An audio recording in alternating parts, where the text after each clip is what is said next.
Ahoy and welcome back to The Workaround. My name is Bob Gilbreth. You are in good company with a whole bunch of fellow entrepreneurs and innovators who follow my stories from a career in tech startups and corporate innovation. I'm sitting here right now to make you think, smile, and discover a shortcut to success or a trap to avoid. And I kind of lately I've been riffing on rights and wrongs in the business world, and this one felt like a natural, maybe third part in a small series here, and I even know what I'm going to do next time. But this is really just about the question of choosing the work we do and the people we do it for in business, and how that really is maybe a topic we need to talk more about, because it is a test of our consciousness and our conscious, and nobody talks about it, as I'll get into it. But really also an excuse for me to share a couple of different stories across my career that have kind of helped me pull together and test and figure out who I am in business, but also increasingly who I am as a human being and who I want to work with in both business and life. All right, so this is called Our Conscience, What We Sell, and Who We Sell To, including my brush with the adult entertainment industry. I'm pretty sure everyone reading or listening to these words has been a part of a company that sells something. But have you ever thought about the ethics or morals of what you sell and who you sell to? Of course you have. But where's your line? How did you set it? What have you turned down and feel proud about? What have you done that still sits like a splinter in the back of your conscience? The morals of our business models might be the least discussed yet most significant topic in business. Most of us live in a culture where pretty much anything goes. One side of the political spectrum embraces complete freedom. Another side is trashing whatever we used to agree on. And now many good things have come from this new openness. Yet we lack a standard model of behavior, which helps maintain the glue of trust that enables us to work well together. Maximizing the almighty dollar becomes our lowest common decision-making denominator. I touched some examples of how this is working out in my last two posts. Even worse, it's as if we can't even discuss holding ourselves to a higher ethical standard. Morals and ethics seem more like politics and religion today, topics that people don't want to touch for fear of offending others. But how else do we learn and align without discussion and sharing? When I discover an important topic that we have not discussed, my tendency is to want to put that moose on the table and explore it even more. Maybe it's the same rebellion gene that sent me down the entrepreneurial path long ago. So, I'll go first. You can do whatever you want. I won't judge you if you won't judge me. This is all about how we judge ourselves anyway. Let's start by examining a few public examples of companies' moral choices regarding what to sell and whom to sell it. The earliest example I recall was when I started my internship at Procter & Gamble after business school. It's around 1998. I was interning at the company before the summer between MBA classes, and I was completely new to marketing and advertising. But it only took a few days to get a feel for the choices that businesses make around their products and positioning. Suddenly, I saw the advertising I came across in the world in a whole new light. For example, one morning I was walking through a field of parking lots on my way to the office. Beneath interstate bridges in a rough area of town where homeless men tended to camp out, I saw a billboard for a specific brand of low-priced whiskey. The advertisement featured a new, smaller bottle and the phrase, "Easy to grip, easy to sip." Now, being aware of marketing and media strategy, I could see what they did there. This 80-proof hard liquor, advertised in this low-income zip code, with a message that was just a hair away from fits perfectly in a paper bag, was clearly aimed at winning over the homeless men around me who drank straight from the bottle. I thought about the people in offices like the one I was headed to, having conversations and making decisions that led to this billboard. Were they crafting PowerPoint decks about homeless men and growth opportunities during a recession? Every day for 3 months, I looked up at that billboard, thinking about the marketing career that lay ahead for me. Today, I still can't help but see morally questionable products and marketing. Recently, DoorDash partnered with Klarna to launch an Eat Now, Pay Later program. Finally, if you can't afford to pay today for your burrito and the private taxi that delivers it, you've got a solution. In its efforts to gather a few more nickels, DoorDash is happy to put its customers further into debt. And Klarna is eager to make every purchase a promissory note in its run toward an IPO. Now, you can concoct a story to defend this decision. It's legal, it's empowering consumers, and maybe the interest rate is better than a credit card that a consumer might be using anyway. But really, do we want to help encourage debt in the world in this way?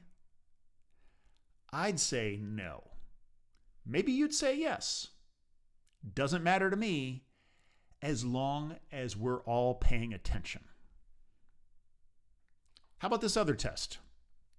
Top-tier consulting firm McKinsey has helped authoritarian governments enhance their global standing. This privately held leading institution that already pulls in billions of dollars a year accepts money to help Russian companies under sanctions improve their strategic leverage. McKinsey assists government-owned Chinese companies in developing military installations on artificial islands in the South China Sea. And it helps Saudi Arabia identify which reporters to keep an eye on. Until a few years ago, McKinsey didn't do work for governments at anything close to this scale. But this group of high-income, high-status, MBA-educated partners with a bucket load of current blue-chip clients decided that growth was paramount. Now they sell consulting services to all sides of today's geopolitical powder keg. And they are celebrating their success at their own private version of Burning Man in China, just a few miles from an internment camp where political prisoners are suffering in jail. This is dark stuff. What client won't they take at $16,000 per day? But look here, I just imposed my values on McKinsey. They can do anything they want within the laws of whatever democratically elected or dictatorial leader who pays their bills. And if you read the partnership's purpose, mission, and values statement, you'll find what truly matters to them. Be professional, improve clients' performance, attract and retain top talent. Sure, there's some words in their salad such as ethical, but they leave that to be defined by their clients, whose mission is theirs to serve. Or, for a more recent startup example, there's Inception Point AI, which plans to flood the world with fake podcast hosts and AI-generated content. As Adam Singer shares in his damning insider analysis, this is just the latest in a growing number of AI startups aiming to siphon off traffic from people who discover this content by mistake. The podcasts are crap, but you might find them in a search and have to absorb a full ad load before you figure out that it's junk. And yet, the founder of this company, like many others like her, are celebrated. Just another clever hack to get that sweet payout. Never mind that millions of human podcasters are producing much better content already because they actually care about what they do. It's interesting how many companies hide behind the money element in these decisions. Some say it's a big market and a company should participate wherever the need exists. Meanwhile, Chick-fil-A remains closed on Sundays. We don't have to take every dollar we can. But this isn't about them. It's about you. It's about your business, your project, your reputation, your conscience. And I promised I'd share my decisions. So here we go. First of all, I have to give credit to my parents for establishing my personal moral base. I didn't grow up in a religious household, which meant we kind of carved our own way. I recall having conversations at the family dinner table about right versus wrong in situations that tested us. It was clear that I'd have to think for myself, and seeing my parents make wise choices under challenging situations set a positive bar. As I mentioned earlier, I got my first real-world business ethics education at Procter & Gamble, or P&G. From the outside, I was impressed by its trusted premium brands that helped improve the lives of millions of people every day. Once inside the building, I saw the company's purpose, values, and principles posted on a sign within each room on every global campus. But we didn't need to be reminded of them. Everyone I encountered shared a belief in doing the right thing for our consumers through our products and marketing. I learned from our business partners too. Walmart in particular fascinated me.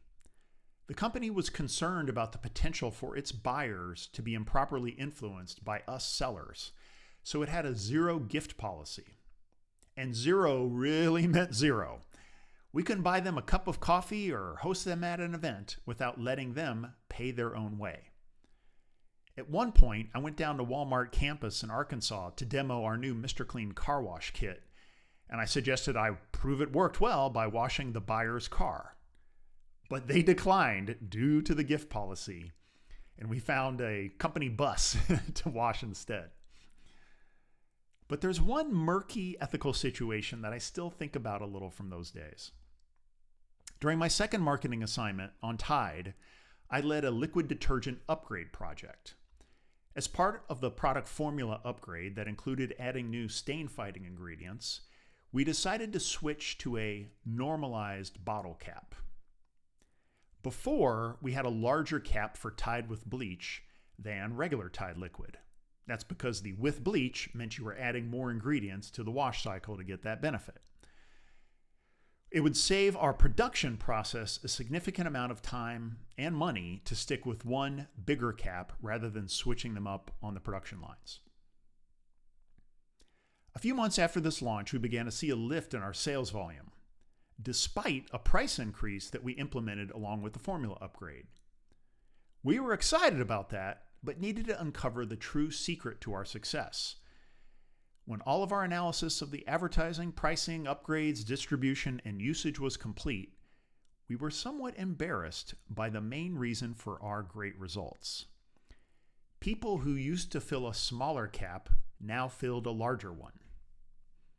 They wasted a few cents per wash, which went directly to our bottom line.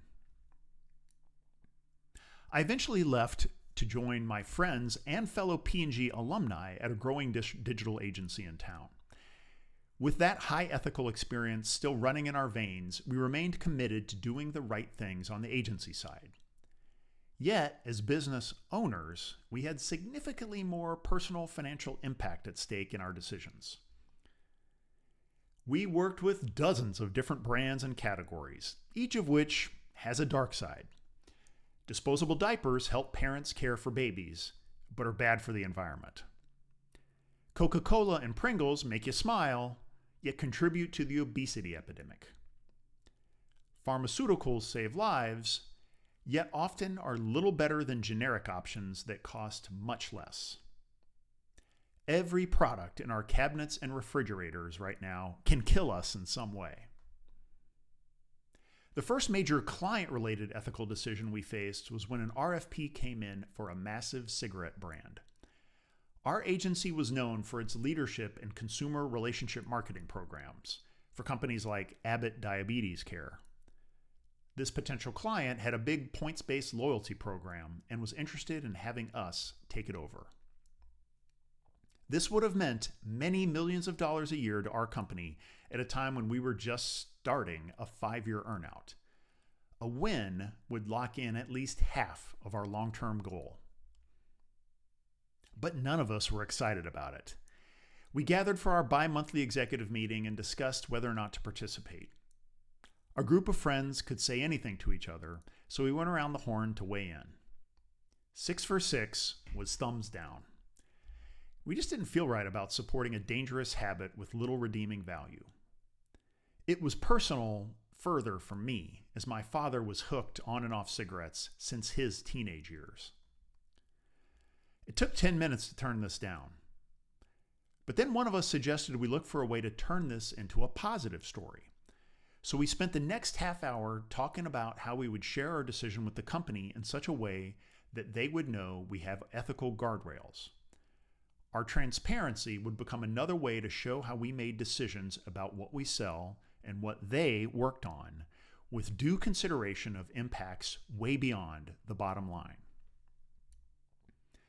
Flash forward a few years after finishing our agency's sale, and I was co-founder and CEO of a struggling marketing tech startup. We were watching our bank account and employee count shrink as we tried to figure out a profitable pivot.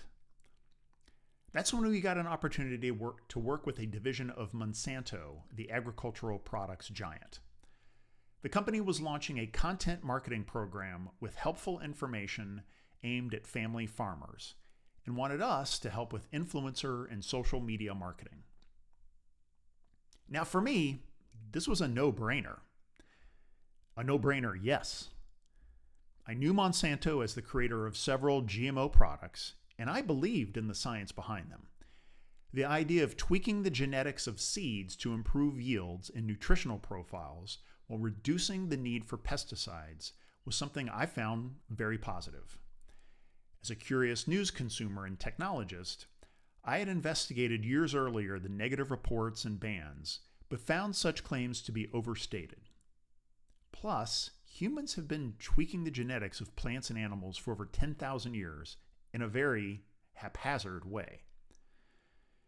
But upon hearing about this opportunity, my good friend and head of marketing, let's call him Steve, was shocked.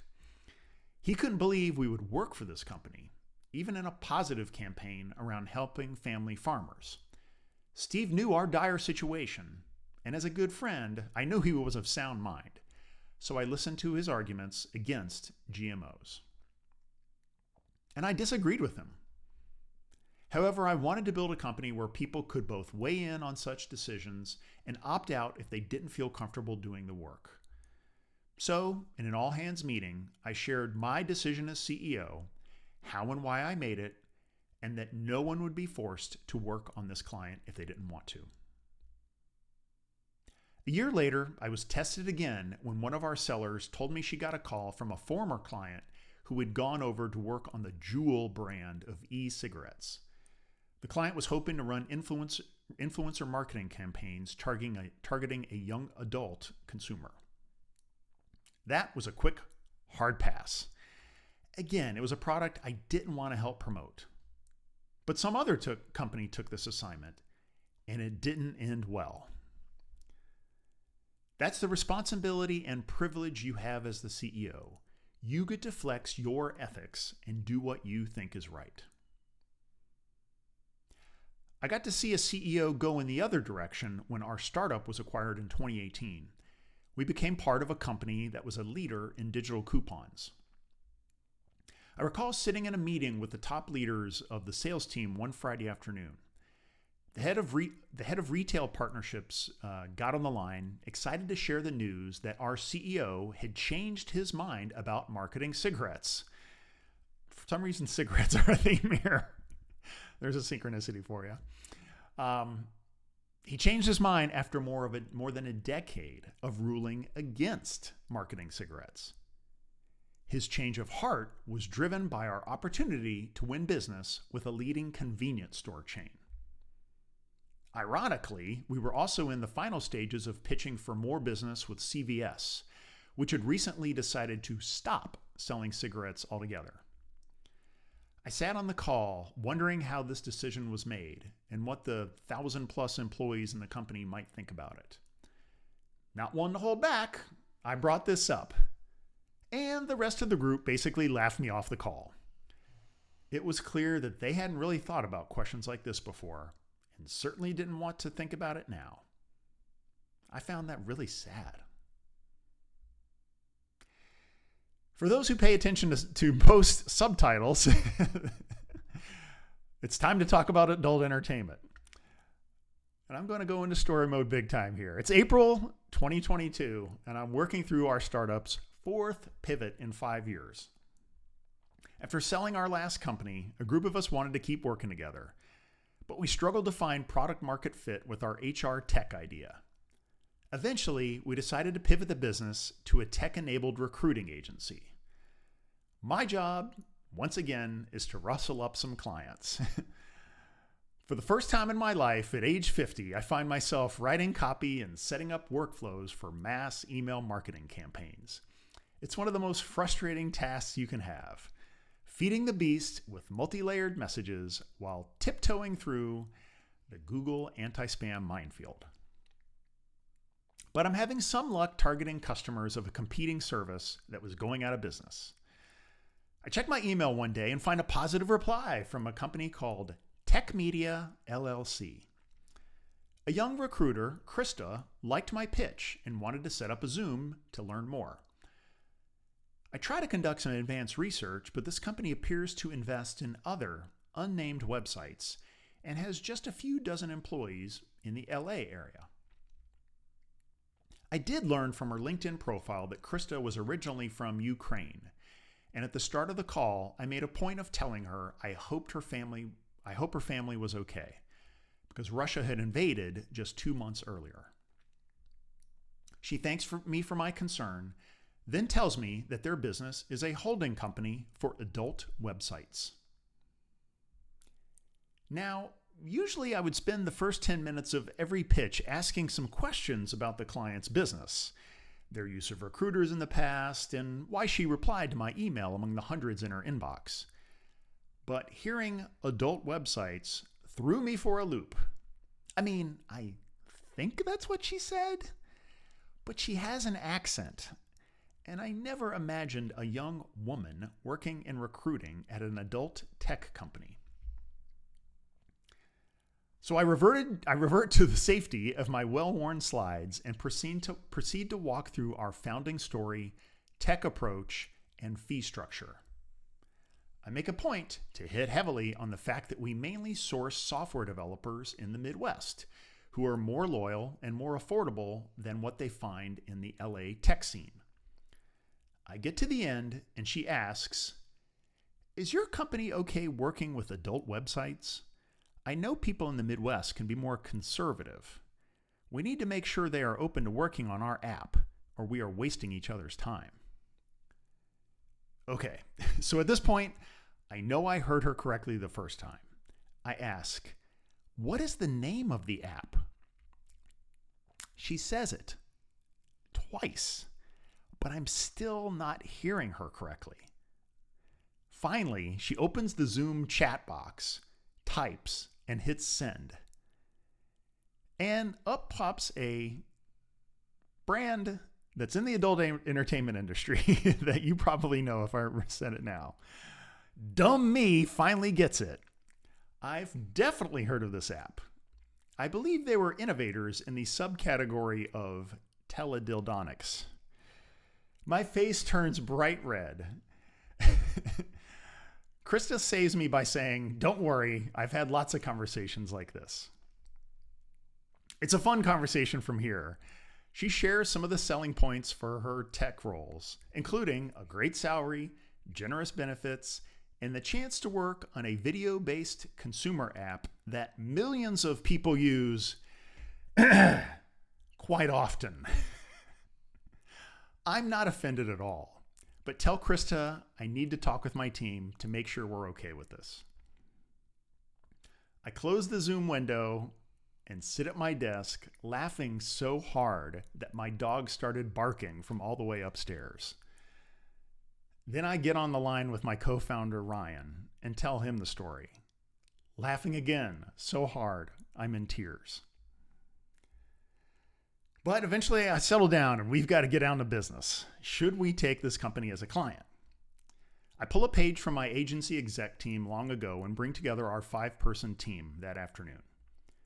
Krista provided helpful guidance on how to brief candidates on the opportunity, so we think we can fill the openings. None of us has moral issues with the service provided. We could really use the revenue, but we don't want to sell our souls. However, our 5-person team consists entirely of dudes. I think about what this early decision will mean for the future of the company, one that I hope will include women very soon. How will they feel? That's when I realize I need input from the women in my life, my wife and teenage daughters. I suggest we all ask our wives what they think about it. I'm the only one with kids old enough to understand what we're talking about here fully. So it's going to be an interesting discussion at the dinner table that night. It happens. I describe the situation in the client's service. I ask them how they feel about their husband/dad paying the mortgage in this way. I want to make it clear that while I'm not necessarily seeking a vote, their input is important to me. I care what these women think because our decision impacts them. They have insights that I'm missing, and I value their love and respect far more than whatever dollar amount my share of these recruiting fees will be. They're fine with it. In fact, my daughters like the idea of women presenting their bodies as they please and getting compensated in this client's business model, in which a majority of the viewing revenue goes to the creators. Our team gathers the next day, and I'm glad that everyone's conversations went well. I give Krista the go-ahead, and we begin work to find a back-end engineer for this company. You might not have taken on this client if you were in my shoes. Maybe there are several decisions that I've shared here that go against your grain. Good! That means you're thinking about the issue, which is all I'm really pushing for here. There are plenty of other ways you can make or rationalize decisions like this. Charlie Munger said, "Don't sell what you wouldn't buy." Some people try to calculate whether a product they make or a client they work for is a net positive in the world. Others opt entirely out and refuse to sell, buy, or process anything. We need to keep holding the discomfort that comes up and hope that it comes up. Don't live racked with guilt, but recognize the queasiness and be willing to reevaluate your feelings as you and society change. By staying conscious of our decisions, we'll make better ones and evolve in a positive direction over time.